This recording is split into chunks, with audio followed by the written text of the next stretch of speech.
اسلام آباد طالبان نے بھارت کو خبردار کیا ہے کہ وہ افغانستان کے اندرونی معاملات میں مداخلت کرنے سے باز رہیں۔ کابل میں ریڈیو پاکستان کے نمائندے سے خصوصی بات کرتے ہوئے طالبان کے اہم رہنما شہاب الدین دلاور نے کہا کہ بھارت کو بہت جلد پتہ چل جائے گا کہ طالبان حکومتی امور بہت اچھے طریقے سے چلا سکتے ہیں، جبکہ انہوں نے بھارت کو خبردار کیا کہ وہ افغانستان کے اندرونی معاملات میں مداخلت کرنے سے باز رہیں۔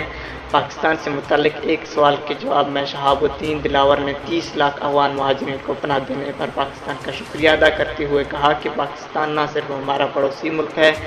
بلکہ بہت اچھا دوست ہے، اور ہم افغان مہاجرین کی دیکھ بھال کرنے پر پاکستان کو خراج تحسین پیش کرتے ہیں۔ طالبان رہنما مزید کہا کہ ہم تمام ممالک سے یکساں اور پر امن تعلقات چاہتے ہیں۔ واضح رہیں، بھارتی وزیر اعظم نریندر مودی نے حال ہی میں بیان دیا تھا کہ طالبان حکومتی امور نہیں چلا سکتے۔